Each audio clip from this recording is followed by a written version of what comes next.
അപ്പോൾ ജോബി, നമ്മൾ ഇൻസ്റ്റന്റനിയസ് വെലോസിറ്റി പഠിക്കാൻ വേണ്ടിയിട്ടാണ് നമ്മൾ ഡിഫറൻസിയേഷൻ പഠിച്ചത്. അപ്പോൾ ഡിഫറൻസിയേഷനും കാൽക്കുലസ് ഒന്നും ഇല്ലെങ്കിൽ ഇൻസ്റ്റന്റനിയസ് വെലോസിറ്റി നമുക്ക് അനലിറ്റിക്കലായിട്ട് ഡിഫൈൻ ചെയ്യാൻ പറ്റില്ല. ഓക്കെ, അപ്പോൾ അത് ഉപയോഗിച്ചിട്ട് നമ്മൾ കഴിഞ്ഞ 2 വീഡിയോ ഡിഫറൻസിയേഷനെ പറ്റി പഠിച്ചല്ലോ. അപ്പോൾ അത് ഉപയോഗിച്ചിട്ട് നമുക്ക് ഒരു ഇൻസ്റ്റന്റനിയസ് വെലോസിറ്റി കാൽക്കുലേഷൻ ചെയ്തു നോക്കാം. അപ്പോൾ ഇവിടെ ഒരു പ്രോബ്ലം ഉണ്ട്. The equation of motion of a particle is x is equal to 2t plus 3t squared plus 5. Calculate the instantaneous velocity as a function of time and its value at t is equal to 2 seconds and t is equal to 4 seconds. അതായത് നമുക്ക് നമ്മുടെ ഇൻസ്റ്റന്റനിയസ് velocity 2ാമത്തെ സെക്കൻഡിലും 4ാമത്തെ സെക്കൻഡിലും കണ്ടുപിടിക്കാൻ പറഞ്ഞിട്ടുണ്ട്. പിന്നെ അതിന്റെ ഒരു general ഫംഗ്ഷനും കണ്ടുപിടിക്കാൻ പറഞ്ഞിട്ടുണ്ട്.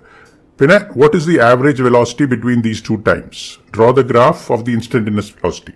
ഇവിടെ കാണിച്ചിരിക്കുന്നത് x versus t ഗ്രാഫാണ്. അപ്പോൾ ഇതിന്റെ യൂണിറ്റ്സ് ഇവിടെ എഴുതിയിട്ടില്ല. അപ്പോൾ ഞാൻ എഴുതട്ടെ കേട്ടോ. ഇത് സെക്കൻഡ്സിലാണ്, ടൈം സെക്കൻഡ്സിലാണ്. എക്സ് വന്നിട്ട് മീറ്റർ പെർ എക്സ് വന്നിട്ട് മീറ്റേഴ്സിൽ. അപ്പോൾ ജോബി, ഞാനൊരു കാര്യം ചോദിക്കട്ടെ. ഈ എക്സ് വെലോസിറ്റി ഗ്രാഫിൽ നമ്മുടെ പാർട്ടിക്കിളിന് കോൺസ്റ്റന്റ് വെലോസിറ്റി ആണോ? അല്ല. എന്താ കാരണം? കോൺസ്റ്റന്റ് വെലോസിറ്റി ആണെങ്കിൽ അതിന്റെ ഗ്രാഫ് സ്ട്രെയിറ്റ് ലൈൻ ആയിരിക്കുമല്ലോ. അതെ, കോൺസ്റ്റന്റ് വെലോസിറ്റി ആണെങ്കിൽ അതിന്റെ ഗ്രാഫ് സ്ട്രെയിറ്റ് ലൈൻ ആയിരിക്കും. ഇവിടെ ഈ എക്സ് വെലോസിറ്റി ഗ്രാഫ് ഒരു വളഞ്ഞ ഗ്രാഫ് ആയതുകൊണ്ട് ഇതിന്റെ വെലോസിറ്റി കോൺസ്റ്റന്റ് അല്ല. ഇങ്ങനെ ടൈം പോകുന്തോറും വെലോസിറ്റി കൂടി വന്നുകൊണ്ടേയിരിക്കും. ഓക്കെ, അപ്പോൾ അതെങ്ങനെയാണ്? ഓക്കെ, അപ്പോൾ അത് കണ്ടുപിടിക്കാനാണ് ഈ പ്രോബ്ലം ചോദിച്ചിരിക്കുന്നത്. എങ്ങനെയാണ് ആ ഇൻസ്റ്റന്റനിയസ് വെലോസിറ്റി ടൈം പോകുന്തോറും കൂടി വരണതെന്ന് കണ്ടുപിടിക്കാനാണ് ഈ ക്വസ്റ്റ്യൻ നമ്മൾ ചെയ്യണത്. അപ്പോൾ ഈ ഗ്രാഫിന്റെ ഇക്വേഷനാണ് ഇത്. X is equal to 2t plus 3t squared plus 5. അപ്പോൾ നമ്മൾ ഡിഫറൻസിയേഷൻ ചെയ്തപ്പോൾ നമ്മൾ പഠിച്ചു. ഓക്കെ, ഇൻസ്റ്റന്റനിയസ് വെലോസിറ്റി എന്താണ്? ഇൻസ്റ്റന്റനിയസ് വെലോസിറ്റി നമ്മൾ കുറെ പ്രാവശ്യം ഡിഫൈൻ ചെയ്തിട്ടുണ്ട്. Okay, instantaneous velocity v at a time t. Instantaneous velocity എന്ന് പറഞ്ഞാൽ ഒരു പെർട്ടിക്കുലർ ടൈമിലത്തെ വെലോസിറ്റി അല്ലേ? അതായത് ആ ടൈമിൽ നമ്മൾ സ്പീഡോമീറ്ററിൽ നോക്കുകയാണെങ്കിൽ കാണുന്ന വാല്യൂ. അപ്പോൾ അതിന്റെ ഇക്വേഷൻ എന്താണ്? d/dt of X. എക്സ് എന്ന് പറഞ്ഞാൽ X as A function of T. ഇവിടെ ആ X as A function of T നമുക്ക് തന്നിട്ടുണ്ട്. X as A function of T എന്ന് പറഞ്ഞാൽ ടി വെച്ചിട്ട് എക്സിനുള്ള ഒരു ഫോർമുല, അങ്ങനെ വേണമെങ്കിൽ നിങ്ങൾക്ക് മനസ്സിലാക്കാം. അപ്പോൾ ഇത് നമുക്ക് കാൽക്കുലേറ്റ് ചെയ്യണം ഈ എക്സ് ഓഫ് ടി വെച്ചിട്ട്. അപ്പോൾ നമ്മൾ കഴിഞ്ഞ പ്രാവശ്യം പഠിച്ചു. ഓക്കെ, അപ്പോൾ ഞാൻ ഇത് എഴുതട്ടെ. d/dt this is equal to d/dt of 2t plus 3t squared plus 5. അപ്പോൾ നമ്മൾ കഴിഞ്ഞ പ്രാവശ്യം ഞാൻ പറഞ്ഞു ഡിഫറൻസിയേഷനെ പറ്റി സംസാരിച്ചപ്പോൾ the derivative of a sum is equal to the sum of the derivatives. അതായത് നമുക്ക് ഇതിനെ ഇതേമാതിരിയുള്ള ഒരു സമ്മിന്റെ ഡെറിവേറ്റീവിനെ നമുക്ക് ഇതിന്റെ ഓരോന്നിന്റെയും ഡെറിവേറ്റീവിന്റെ സമ്മായിട്ട് നമുക്ക് കാൽക്കുലേറ്റ് ചെയ്യാൻ പറ്റും. അപ്പോൾ ഇതിനെ നമുക്ക് ഇങ്ങനെ എഴുതാം. This is equal to d/dt of 2t plus d/dt of 3t squared plus d/dt of 5. Okay, ഇനി നമ്മൾ കഴിഞ്ഞ പ്രാവശ്യം ഡിഫറൻസിയേഷൻ ചെയ്തപ്പോൾ നമ്മൾ ഒരു ഫോർമുല പഠിച്ചു. അതായത് നമുക്കിപ്പോൾ y is equal to x to the power n എന്ന് ഒരു ഫംഗ്ഷൻ ഉണ്ടെങ്കിൽ ഇതിന്റെ derivative dy/dx this is equal to n into x to the power n-1 ആണെന്ന് പഠിച്ചു. അപ്പോൾ ഇവിടെ നമുക്ക് y is equal to x to the power n-ന് പകരം നമുക്ക് x as a function of t ആണ്. അതായത് y-ന് പകരം x-ഉം x-ന് പകരം t ആണ്. അപ്പോൾ നമുക്ക് ഇവിടെ ഉള്ളത് എന്താ അറിയോ? ഒരു function x as a function of x is equal to f of t is equal to t to the power n ആണെന്ന് വയ്ക്കുക. അപ്പോൾ ഇവിടെ dx/dt എന്ന് പറയുന്നത് ഈ x ഇതാണ് കേട്ടോ. ഇവിടുത്തെ x ഇതാണ്. ഓക്കെ, ഈ ഫംഗ്ഷൻ വേറെ, ഈ ഫംഗ്ഷൻ വേറെ. ഇതൊരു ജനറൽ കേസാണ്. ഇതിന്റെ ഇക്വലന്റ്, അതായത് വൈനും എക്സിനും പകരം ഇവിടെ എക്സും ടി ആയിട്ട് നമ്മൾ സബ്സ്റ്റിറ്റ്യൂട്ട് ചെയ്യുന്നു മാത്രം. കാരണം നമുക്കിപ്പോൾ അതല്ല ആവശ്യം. അപ്പോൾ ഇവിടെ d x by d t ഇതേമാതിരി t to the power n എന്തായിരിക്കും? N into t to the power n minus 1 ആണ്. ഓക്കെ, ഇത് നമ്മൾ പ്രൂവ് ചെയ്തില്ല. ഇതിന്റെ എക്സ് ക്യൂബും എക്സും വെച്ചിട്ടുള്ള എക്സാമ്പിൾ വെച്ചിട്ട് ചെയ്തു. പിന്നെ ഞാൻ പറഞ്ഞു നിങ്ങൾ മാത്സിൽ എന്തായാലും അത് പ്രൂവ് ചെയ്യും, ബൈനോമിയൽ തിയറി ഉപയോഗിച്ചിട്ട് പറഞ്ഞു. അപ്പോൾ അത് നിങ്ങൾക്ക് ആക്സെപ്റ്റ് ചെയ്യാനുള്ളതേ ഉള്ളൂ. ഓക്കെ, അപ്പോൾ ഇവിടെ നമുക്ക് ഈ ഫോമിൽ ഉപയോഗിച്ചിട്ട് ഇതും ഒക്കെ കാൽക്കുലേറ്റ് ചെയ്യാം. ഇനി ഇതിൽ വേറൊരു കാര്യം, ഇപ്പൊ ഇതിൽ d by d t of 2t അല്ലേ, പക്ഷെ നമുക്കിവിടെ വേണ്ടത് ടിന്റെ ഒരു പവർ അല്ലേ, ഇവിടെ ഒരു ടിന്റെ പവർ അല്ലേ, പക്ഷെ ഇവിടെ ടിന്റെ പവർ മൾട്ടിപ്ലൈഡ് ബൈ സംതിങ് ആണ്. അപ്പൊ അതിന് നമ്മൾ വേറൊരു കഴിഞ്ഞ ഡിഫറൻസിയേഷന്റെ വീഡിയോയിൽ നമ്മളൊരു കാര്യം പഠിച്ചു. എന്താണത്? രണ്ട് ഫംഗ്ഷൻസ് ഉണ്ടെങ്കിൽ, അതായത് ഇപ്പോ d by d t of ഒരു പ്രോഡക്റ്റ് ഉണ്ടെങ്കിൽ വയ്ക്കുക, f of t multiplied by g of t, അതായത് രണ്ട് ഫംഗ്ഷൻസിന്റെ പ്രോഡക്റ്റ് ഉണ്ടെന്ന് വെക്കുക. അതിന്റെ ഡെറിവേറ്റീവ് എന്താണ് നമ്മൾ പഠിച്ചു അല്ലേ? ഇതിനെ നമ്മൾ ഇത് ഇങ്ങനെ ചെയ്യേണ്ടതെന്ന് വെച്ചാൽ ഇതിനെ ഡിഫറൻഷിയേറ്റ് ചെയ്യുക, അതായത് d f by d t ചെയ്തിട്ട് അതിനെ ഈ ജി ഓഫ് ടി കൊണ്ട് മൾട്ടിപ്ലൈ ചെയ്യുക. എന്നിട്ട് ഇതിന്റെ കൂടെ d g by d t ചെയ്യുക, എന്നിട്ട് അതിനെ എഫ് കൊണ്ട് മൾട്ടിപ്ലൈ ചെയ്യുക. ഇതാണ് ഈ പ്രോഡക്റ്റിന്റെ ഡെറിവേറ്റീവ്. ഇത് നമ്മൾ പ്രൂവ് ചെയ്തു. അപ്പൊ ഇവിടെ ഈ എഫ് ഓഫ് ടി ഒരു കോൺസ്റ്റന്റ് ആണെന്ന് വെക്കുക. അതായത് ഇവിടെ ഇത് അത് മാതിരിയാണല്ലോ, എഫ് ഇൻറ്റു ജി എന്ന് പറഞ്ഞ പ്രോഡക്റ്റ് ഓഫ് ടു ഫംഗ്ഷൻസിന് മാതിരി നമുക്ക് കണക്കാക്കാം. എഫിന് പകരം 2 അതൊരു കോൺസ്റ്റന്റ് ആണ്, പിന്നെ ജിന് പകരം ടി. ഓക്കെ, അപ്പോ അങ്ങനെ ഒരു കോൺസ്റ്റന്റ് ആണെങ്കിൽ, അപ്പോ suppose okay if f of t is equal to say constant, അപ്പൊ ഇതെന്ത് പറ്റും? എഫ് ഓഫ് ടി ഒരു കോൺസ്റ്റന്റ് ആണെങ്കിൽ d f by d t 0 ആണ്. ഡെറിവേറ്റീവ് ഓഫ് എ കോൺസ്റ്റന്റ് 0 ആണെന്ന് നമ്മൾ കഴിഞ്ഞ ഡിഫറൻസിയേഷൻ 1 എന്ന് പറഞ്ഞ വീഡിയോയിൽ നമ്മൾ മനസ്സിലാക്കി. Derivative of constant 0. അപ്പോ എഫ് സി ആണെങ്കിൽ d f by d t 0 ആവും. അപ്പൊ ഈ ടേം മൊത്തം 0 ആവും. അപ്പൊ നമുക്ക് ഈ ടേം മാത്രമേ ഉണ്ടാവുള്ളൂ. അതായത് ആ കോൺസ്റ്റന്റ് എഫ് ഒരു കോൺസ്റ്റന്റ് ആണല്ലോ. അപ്പോൾ ഇവിടെ നമുക്ക് എന്ത് കിട്ടും? C into d g by d t എന്ന് കിട്ടും. അപ്പോൾ എപ്പോഴും നമുക്ക് ഇതേമാതിരി ഒരു കോൺസ്റ്റന്റ് ഉണ്ടെങ്കിൽ അതിനെ നമുക്ക് ഇതേമാതിരി വെളിയിൽ എടുത്തിട്ട് ആ കോൺസ്റ്റന്റ് അല്ലാത്ത ഭാഗം മാത്രം ഡിഫറൻഷിയേറ്റ് ചെയ്തിട്ട് ആ കോൺസ്റ്റന്റിനെ കൊണ്ട് അതിനെ മൾട്ടിപ്ലൈ ചെയ്യാം. അതാണ് ഇതിൽ ഞാൻ കാണിക്കാനുള്ളത്. ഓക്കെ, അപ്പോൾ if f t is equal to C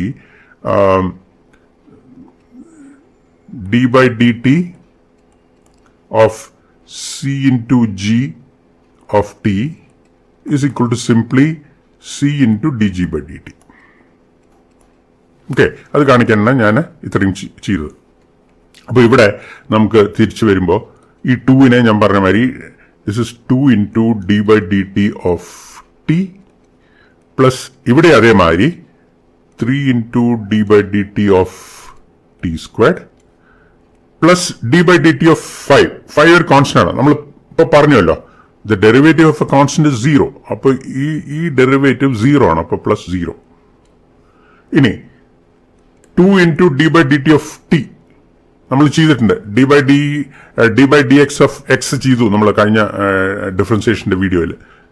പിന്നെ d by d x of x ക്യൂബും ചെയ്തു. എക്സ് സ്ക്വയർഡ് ചെയ്തില്ല, അത് അതുമാതിരി തന്നെ ഇതേ ഫോർമുല ആയിരിക്കും ഞാൻ പറഞ്ഞു.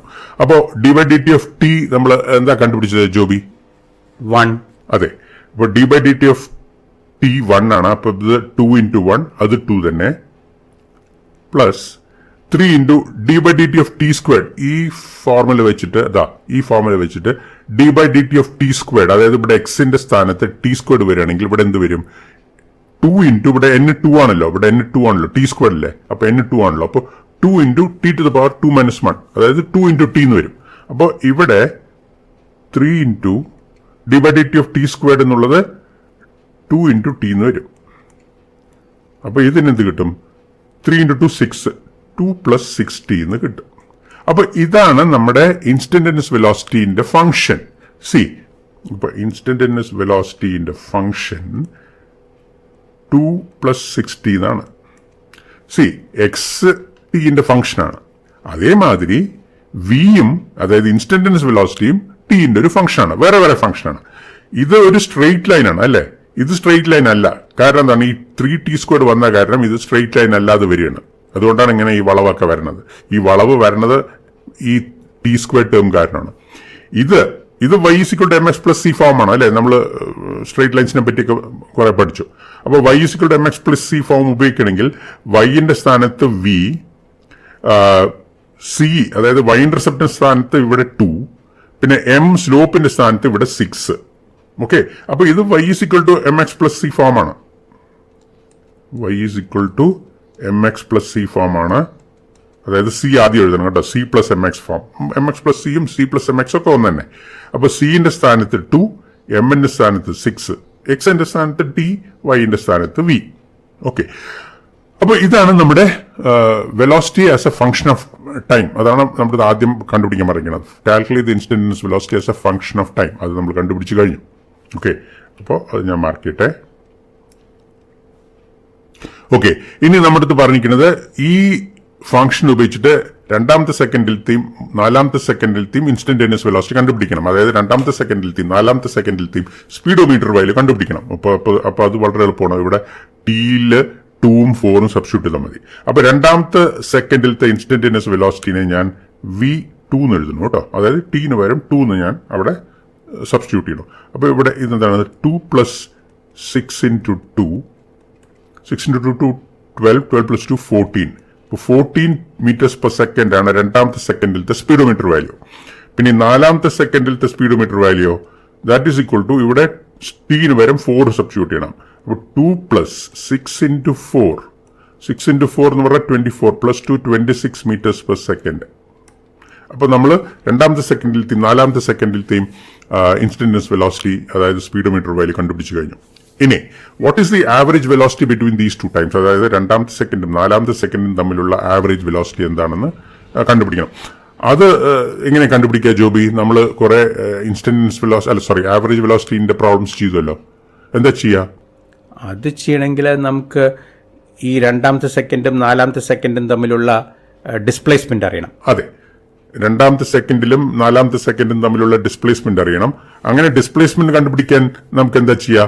നമുക്ക് ഇവിടെ രണ്ടാമത്തെ സെക്കൻഡിലത്തെ പൊസിഷൻ നമുക്ക് കണ്ടുപിടിക്കാം. രണ്ടാമത്തെ സെക്കൻഡിലെ പൊസിഷൻ എങ്ങനെ കണ്ടുപിടിക്കുക ജോബി? അത് ഇതിൽ സബ്സ്റ്റിറ്റ്യൂട്ട് ചെയ്താൽ മതി. അതെ, രണ്ടാമത്തെ സെക്കൻഡിലെ പൊസിഷൻ കണ്ടുപിടിക്കാൻ നമുക്ക് ഇവിടെ t = 2 സബ്സ്റ്റിറ്റ്യൂട്ട് ചെയ്താൽ രണ്ടാമത്തെ സെക്കൻഡിലത്തെ x കിട്ടും. അതേമാതിരി നാലാമത്തെ സെക്കൻഡിലത്തെ പൊസിഷൻ കണ്ടുപിടിക്കാൻ ഈ ഫോർമുലയില് 4 എന്ന് സബ്സ്റ്റിറ്റ്യൂട്ട് ചെയ്താൽ മതി. അപ്പോൾ നമുക്ക് x4ഉം x2ഉം കിട്ടും. അപ്പോൾ x4ഉം x2ഉം കിട്ടിയാല് x4 - x2 ആണ് രണ്ടാമത്തെ സെക്കൻഡും നാലാമത്തെ സെക്കൻഡും തമ്മിലുള്ള ഡിസ്പ്ലേസ്മെന്റ്. ഓക്കെ, അപ്പോ നമുക്കിവിടെ Δx is equal to final position minus initial position. Initial position എന്ന് പറഞ്ഞാൽ രണ്ടാമത്തെ സെക്കൻഡിലത്തെ പൊസിഷൻ, ഫൈനൽ പൊസിഷൻ എന്ന് പറഞ്ഞാൽ നാലാമത്തെ സെക്കൻഡിലത്തെ പൊസിഷൻ. ഇതെന്താണ്? ഓക്കെ, അപ്പോൾ ഇതാണ് ഡിസ്പ്ലേസ്മെന്റ് ബിറ്റ്വീൻ രണ്ടാമത്തെ സെക്കൻഡ് ആൻഡ് നാലാമത്തെ സെക്കൻഡ്. അപ്പോൾ നമുക്ക് ആദ്യം x2ഉം x4ഉം തനിയെ എഴുതാം. അപ്പോൾ ഈ ഫോർമുല ഉപയോഗിച്ചിട്ട്. ഓക്കെ, അപ്പോൾ x2 രണ്ടാമത്തെ സെക്കൻഡിലത്തെ പൊസിഷൻ ഇവിടെ t = 2 എന്ന് സബ്സ്റ്റിറ്റ്യൂട്ട് ചെയ്താൽ മതി. അപ്പോൾ 2 × 2 + 3 × 2² + 5. അതെന്താണത്? അത് okay, 2 × 2 okay 4 + 3 × 4 12 + 5. 4 + 12 16. 16 + 5 is equal to 21. അപ്പൊ ഇത് 21 മീറ്റേഴ്സ് ആണ്. അപ്പോ രണ്ടാമത്തെ സെക്കൻഡില് നമ്മുടെ പാർട്ടിക്കിൾ 21ാമത്തെ മീറ്ററിലാണ്. അത് കാണാൻ പറ്റുന്നുണ്ടോ? എന്താ രണ്ടാമത്തെ സെക്കൻഡില് നമ്മുടെ പാർട്ടിക്കിൾ 21ാമത്തെ മീറ്ററിലാണ്. അത് കണ്ടാൽ തന്നെ മനസ്സിലാവുണ്ടല്ലേ? ഈ രണ്ടാമത്തെ സെക്കൻഡിൽ ഈ പാർട്ടിക്കിൾ എവിടെയാണ്? ഈ 20ന്റെ ലൈനിൽ ജസ്റ്റ് മേലെയാണ് അല്ലേ? അപ്പോൾ ഇത് തീർച്ചയായിട്ടും 21 മീറ്റേഴ്സ് തന്നെയാണ്. ഓക്കെ, അപ്പോൾ അത് ഈ ഗ്രാഫിൽ നിന്ന് നമുക്ക് ശരിക്കും 21 മീറ്റേഴ്സ് കാണാൻ ബുദ്ധിമുട്ടായിരിക്കും. പക്ഷെ നമ്മൾ കാൽക്കുലേറ്റ് ചെയ്തിട്ട് നമുക്ക് കിട്ടി. പക്ഷെ അത് കണ്ടുപിടിച്ചതിന് ശേഷം ഗ്രാഫിൽ നോക്കുമ്പോൾ അത് ശരിയാവാനേ സാധ്യതയുള്ളൂ എന്ന് നമുക്ക് മനസ്സിലാക്കാൻ പറ്റും. ഇനി x4 കേട്ടോ, നാലാമത്തെ സെക്കൻഡിലത്തെ പൊസിഷൻ x4 എന്ന് പറയുന്നത് എന്താണത്? അപ്പൊ ഇവിടെ ടിന് പകരം 4 സബ്സ്റ്റിറ്റ്യൂട്ട് ചെയ്താൽ മതി. അപ്പൊ 2 ×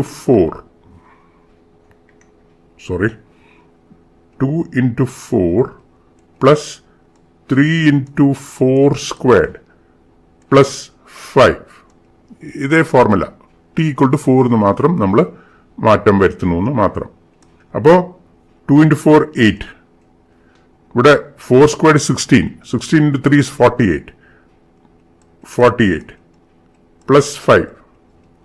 48 plus 8 is 56. 56 plus 5 is 61. അപ്പോൾ ഇത് 61 meters ആണ്. അതുമാതിരിയാണോ നമുക്ക് ഗ്രാഫ് ഒന്ന് വെരിഫൈ ചെയ്യാം. 4ാമത്തെ സെക്കൻഡിൽ ഈ കേവ് വന്നിട്ട് ജസ്റ്റ് ഈ 60യുടെ ലൈനിൽ ജസ്റ്റ് മേലെയാണ് അല്ലേ, ഇതാ ഇവിടെയാണ്. അപ്പോൾ അത് 61 meters ആവാനേ സാധ്യതയുള്ളൂ. അപ്പോൾ നമുക്ക് ഡെൽറ്റ എക്സ് അപ്പോൾ ഇനിയിപ്പോൾ നമുക്ക് ഡെൽറ്റ എക്സ് എഴുതാം. ഡിസ്പ്ലേസ്മെന്റ് ബിറ്റ്വീൻ 2ാമത്തെ സെക്കൻഡ് ആൻഡ് 4ാമത്തെ സെക്കൻഡ്. അപ്പോൾ delta x is equal to x4 minus x2 അല്ലേ. x4 61 meters. 61 minus x2. x2 21 meters അല്ലേ.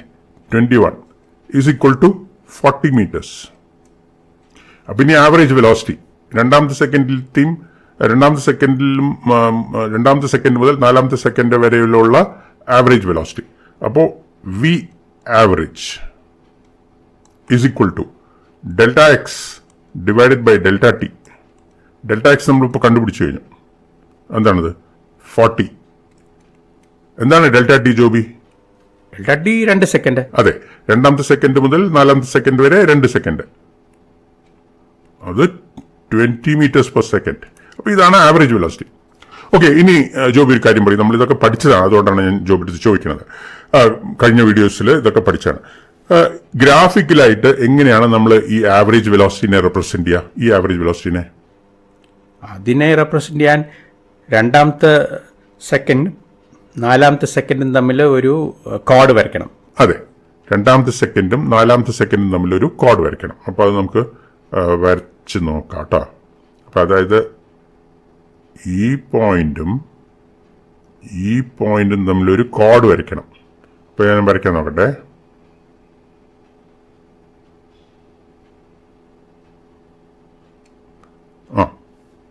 ഇതാണ് 2ാമത്തെ സെക്കൻഡും 4ാമത്തെ സെക്കൻഡും തമ്മിലുള്ള ഒരു കോഡ്. ഈ കോഡിന്റെ സ്ലോപ്പാണ് ഈ സാധനം. അത് നമുക്ക് ഇതിൽ നിന്ന് തന്നെ നമുക്ക് മനസ്സിലാക്കാൻ പറ്റും. കാരണം ഇതിന്റെ സ്ലോപ്പ് എന്താണ്? ഇതിന്റെ സ്ലോപ്പ് എന്ന് പറഞ്ഞാൽ delta y by delta x. Delta y എന്ന് പറഞ്ഞാൽ ഇവിടെ ഡെൽറ്റ എക്സ് ആണ്. കാരണം വൈന്റെ സ്ഥാനത്ത് എക്സ് ആണ്. നമ്മുടെ ഇപ്പോഴത്തെ ഡിപ്പെൻഡന്റ് വേരിയബിൾ എക്സും ഇൻഡിപെൻഡന്റ് വേരിയബിൾ ടിയു ആണ്. അപ്പോൾ ഇവിടെ ഡെൽറ്റ എക്സ് എന്ന് പറയുന്നത് എന്താണ്? 61 മൈനസ് ഇവിടുത്തെ എക്സ് വാല്യൂ മൈനസ് ഇവിടുത്തെ എക്സ് വാല്യൂ. അപ്പൊ 61 മൈനസ് 21 അതാണ് 40. ഡെൽറ്റ എക്സ് എന്ന് പറയുന്നത് ഇവിടെ ഡെൽറ്റ ടി ആണ്. അത് എത്രയാണ്? 2 seconds. അപ്പോൾ ഈ കോഡിന്റെ സ്ലോപ്പ് തന്നെയാണ് നമുക്ക് വി ആവറേജ് വെലോസിറ്റി ആയിട്ട് കിട്ടിയിരിക്കുന്നത്. ഇത് നമ്മൾ ഇതിനു മുമ്പ് പ്രൂവ് ചെയ്തു. നമ്മൾ graphical representation of average velocity ഒക്കെ നമ്മൾ പഠിച്ചപ്പോൾ ആ വീഡിയോയിൽ ഇതൊക്കെ നമ്മൾ കണ്ടു. ഓക്കെ, ഇനി ഇവിടെ വേറൊരു വിധം കൂടിയുണ്ട് ആവറേജ് വെലോസിറ്റി കണ്ടുപിടിക്കാൻ. ഓക്കെ, ഈ നമ്മുടെ ഇൻസ്റ്റന്റേനിയസ് വെലോസിറ്റി എവിടെയൊക്കെ ഇതേമാതിരി ഒരു സ്ട്രെയിറ്റ് ലൈൻ ആണോ, ഇവിടെ നമ്മുടെ ഇൻസ്റ്റന്റേനിയസ് വെലോസിറ്റി ഒരു സ്ട്രെയിറ്റ് ലൈൻ അല്ലേ, ഇത് നമ്മൾ അടുത്ത പേജിൽ വരയ്ക്കും. ഈ ഫംഗ്ഷൻ ഒരു സ്ട്രെയിറ്റ് ലൈൻ ആണ് നമ്മളതിനെ വരയ്ക്കുകയാണെങ്കിൽ. ലീനിയർ ഫംഗ്ഷൻ എന്ന് പറയും. ഞാൻ പറഞ്ഞില്ലേ, ലീനിയർ ഉള്ള വാക്ക് എവിടെ കേൾക്കണോ അവിടെ ഒരു സ്ട്രെയിറ്റ് ലൈൻ വരേണ്ടതെന്ന് മനസ്സിലാക്കുക. ഓക്കെ, അതുകൊണ്ടാണ് ആ വാക്ക് ലീനിയർ എന്ന് വരുന്നത്. അപ്പോൾ ഇവിടെ വി ടി ഈക്വൽ ടു 2 + 60 ഒരു ലൈനാണ്. അതിന്റെ ഗ്രാഫ് ഒരു സ്ട്രെയിറ്റ് ലൈനാണ്. V t versus t graph വരയ്ക്കുകയാണെങ്കിൽ. അപ്പോൾ അങ്ങനത്തെ സിറ്റുവേഷൻസിൽ മാത്രം നമുക്ക് ആവറേജ് വെലോസിറ്റി കണ്ടുപിടിക്കാൻ വേറൊരു വഴിയുണ്ട്. എന്താ അറിയോ? ഇതിനെ നമുക്ക് ഈ ടൈം ഇന്റർവെല്ലിലത്തെ ആദ്യത്തെ വെലോസിറ്റിയും ഈ ടൈം ഇന്റർവെല്ലിലത്തെ അവസാനത്തെ വെലോസിറ്റിയും കൂടെ ആഡ് ചെയ്തിട്ട് അതിനെ 2 കൊണ്ട് ഡിവൈഡ് ചെയ്താൽ നമുക്ക് ഇതേ ആവറേജ് കിട്ടും. അത് നമുക്കൊന്ന് വെരിഫൈ ചെയ്യാം. ഓക്കെ, V2 എന്താണ്? ഈ ടൈം ഇന്റർവെല്ലിലത്തെ ആദ്യത്തെ വെലോസിറ്റി എന്താണ്? 14 meters per second ആണ്. ഈ ടൈം ഇന്റർവെല്ലിലത്തെ അവസാനത്തെ വെലോസിറ്റി എന്താണ്? V4 ആണ്, 26 meters ആണ്. അപ്പോൾ നമുക്ക് 14ഉം 26ഉം കൂടെ ആഡ് ചെയ്തിട്ട് 2 കൊണ്ട് ഡിവൈഡ് ചെയ്യാം. 26 + 14 എന്താണ്? 26 + 4 30. 30 + 10 40. 40/2 ഈക്വൽ ടു പിന്നെയും 20 meters per second എന്ന് തന്നെയാണ് കിട്ടുന്നത്. അപ്പോ ഈ ഒരു സിറ്റുവേഷനിൽ, അതായത് നമ്മുടെ വെലോസിറ്റി വേഴ്സസ് ടൈം ഗ്രാഫ് ഒരു സ്ട്രെയിറ്റ് ലൈൻ ആണെങ്കിൽ മാത്രം നമുക്ക് ആവറേജ് വെലോസിറ്റി കണ്ടുപിടിക്കാൻ ഇതേമാതിരി ഡിസ്പ്ലേസ്മെന്റ് ഒന്നും കണ്ടുപിടിക്കേണ്ട ആവശ്യമില്ല.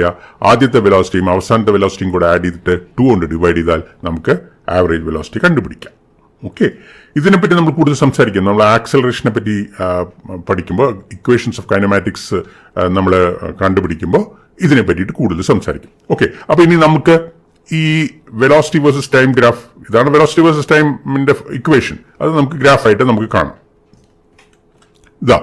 ഇതാണ് വെലോസിറ്റി വേഴ്സസ് ടൈം ഗ്രാഫ്. ഇതെന്താണത്? ഓക്കെ, അപ്പൊ ഞാൻ ഇവിടെയും യൂണിറ്റ്സ് എഴുതിയിട്ടില്ല. ഇതിന്റെ യൂണിറ്റ് സെക്കൻഡ്, ടൈമിന്റെ. വെലോസിറ്റിയുടെ യൂണിറ്റ് മീറ്റർ പെർ സെക്കൻഡ് ആണ് കേട്ടോ. ഓക്കെ, അപ്പൊ ഇതിന്റെ ഇക്വേഷനാണ് നമ്മൾ ആ വി ടിന്റെ ഇക്വേഷനായിട്ട് നമുക്ക് കിട്ടിയത്. ഇതെന്താണത്? 2 + 6t. ഇങ്ങനെ ഒരു y = mx + c ഫോമിൽ കിട്ടുമ്പോൾ ഈ 2 ആണ് y ഇന്റർസെപ്റ്റ്. അതായത് ഈ പോയിന്റ് ഉണ്ടല്ലോ നമ്മൾ, അതായത് y ആക്സിസ് എന്ന് പറഞ്ഞാൽ ഇവിടെ വി ആക്സിസിൽ കട്ട് ചെയ്യണ ഭാഗമാണ് y ഇന്റർസെപ്റ്റ് എന്ന് ഞാൻ പറഞ്ഞു. അപ്പൊ ഇവിടെ കട്ട് ചെയ്യണത് ഈ ഭാഗം ഉണ്ടല്ലോ, ഇത്രയും, ഇതാണ് 2. അത് നമുക്ക് കണ്ടാൽ തന്നെ മനസ്സിലാവും അല്ലേ? ഇത് 0, ഇത് 5 ആവുമ്പോൾ ഇത് 2 ആവാനേ സാധ്യതയുള്ളൂ അല്ലേ? ഇത് 5 അല്ലേ, ഇത് 0 അല്ലേ, അപ്പൊ ഇത് 2 ആവാനേ സാധ്യതയുള്ളൂ. ഓക്കെ, പിന്നെ സ്ലോപ്പ് 6 ആണെന്ന് നമുക്ക് എങ്ങനെ വെരിഫൈ ചെയ്യാം? നമുക്കൊരു കാര്യം ചെയ്യാം. നമുക്ക് ഈ സ്ലോപ്പ് കണ്ടുപിടിക്കാൻ നമ്മൾ 2 പോയിന്റ്സ് എടുത്തിട്ട് അതിന്റെ Δy/Δx എടുക്കണം. അങ്ങനെയല്ലേ നമ്മൾ പഠിച്ചത്. അപ്പോൾ ഈ പോയിന്റിന്റെ കോർഡിനേറ്റ്സ് എന്താണ്? ഈ പോയിന്റിന്റെ കോർഡിനേറ്റ്സ് വന്നിട്ട് 0,2 ആണ്. അതായത് എക്സ് കോർഡിനേറ്റ് പറഞ്ഞാൽ t 0ഉം, y കോർഡിനേറ്റ് എന്ന് പറഞ്ഞാൽ ഇവിടെ v കോർഡിനേറ്റ് അത് 2ഉം. പിന്നെ നമുക്ക് ഏത് പോയിന്റ് എടുക്കാം? ഈ പോയിന്റ് എടുക്കാം. ഈ പോയിന്റിന്റെ കോർഡിനേറ്റ്സ് എന്താണ്? ഇതിന്റെ എക്സ് കോർഡിനേറ്റ് എന്ന് പറഞ്ഞാൽ t3 ആണ്. y value ഇതെന്താണത്? 20 ആണ് അല്ലേ?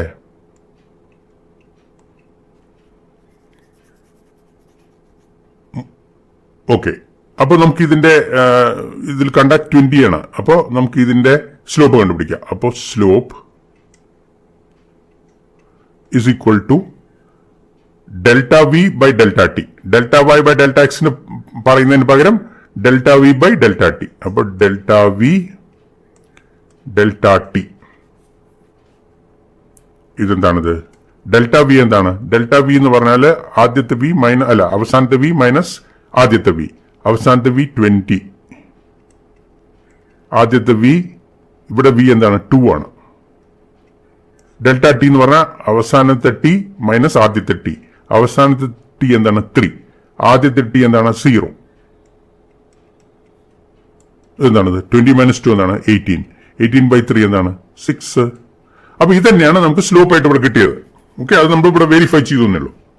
ഓക്കെ, നമ്മള് ഇതേമാതിരി സ്ട്രെയിറ്റ് ലൈൻ യൂണിഫോം മോഷനിൽ കണ്ടു അല്ലേ?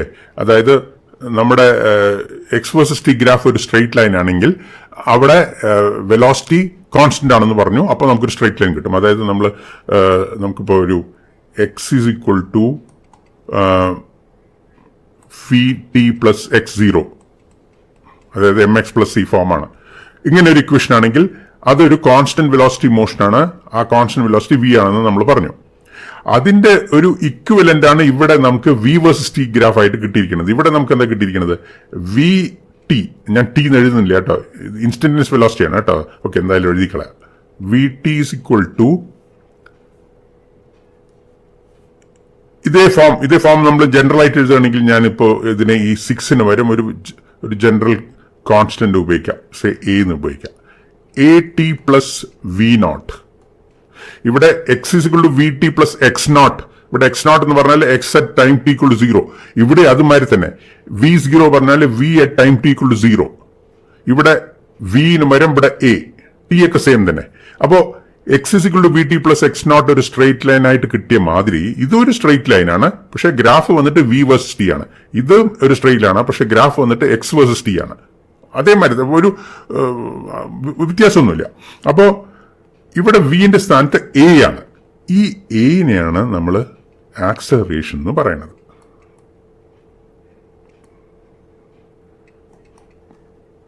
കോൺസ്റ്റന്റ് ആക്സലറേഷൻ ആണ് ഇവിടെ വി കോൺസ്റ്റന്റ് വെലോസിറ്റി ആയ മാതിരി, അതായത് യൂണിഫോം മോഷനിൽ വി കോൺസ്റ്റന്റ് വെലോസിറ്റി ആയ മാതിരി ഇവിടെ ഇതേമാതിരി ഒരു v versus t graph straight line ഇട്ട് കിട്ടുകയാണെങ്കിൽ ഇതൊരു കോൺസ്റ്റന്റ് ആക്സലറേഷനാണ്. കോൺസ്റ്റന്റ് ആക്സലറേഷൻ അല്ലെങ്കിൽ ഉണ്ടല്ലോ ഇത് സ്ട്രെയിറ്റ് ലൈൻ ആയിരിക്കില്ല. ഇതും മറ്റേ എക്സ് വേഴ്സസ് ടി ഗ്രാഫ് വളഞ്ഞ മാതിരി ഇതും വളയും, വി വേഴ്സസ് ടി ഗ്രാഫും വളയും. ഓക്കെ, കാരണം അങ്ങനെ എ കോൺസ്റ്റന്റ് അല്ലെങ്കിൽ ഇത് ഒരു സ്ട്രെയിറ്റ് ലൈൻ ഫംഗ്ഷൻ ആവാതെ വരും. അപ്പോൾ ഈ ഗ്രാഫ് വളയും. അപ്പോൾ നമ്മളിപ്പോ കൂടുതലും കോൺസ്റ്റന്റ് ആക്സലറേഷനെ പറ്റിയിട്ടാണ് പഠിക്കാൻ പോകുന്നത്. നമ്മുടെ ഇക്വേഷൻസ് ഓഫ് കൈനമാറ്റിക്സ് എന്ന് പറയുന്നത് കോൺസ്റ്റന്റ് ആക്സലറേഷനിലാണ് നമ്മൾ ഇക്വേഷൻസ് ഓഫ് കൈനമാറ്റിക്സ് ഒക്കെ എഴുതാൻ പോണത്. അപ്പോൾ ഇതേമാതിരി ലീനിയർ വെലോസിറ്റി ഗ്രാഫ് വളരെ കോമൺ ആയിട്ട് നമ്മൾ കാണേണ്ടി വരും. ഓക്കെ, അപ്പോൾ ഇതിനെ പറ്റിയിട്ട് നമ്മൾ കൂടുതൽ അടുത്ത വീഡിയോയിലൊക്കെ സംസാരിക്കാം. എന്തായാലും ഞാനിപ്പോൾ ചെറുതായിട്ട് ആക്സലറേഷനെ പറ്റിയിട്ട് ഒരു ഇൻട്രഡക്ഷൻ തന്നു. അതാണ് ഞാൻ ഈ വീഡിയോയിൽ ചെയ്തിരിക്കുന്നത്. ഓക്കെ, അപ്പോൾ ഈ വീഡിയോ നമുക്ക് ഇവിടെ നിർത്താം. ഓക്കെ.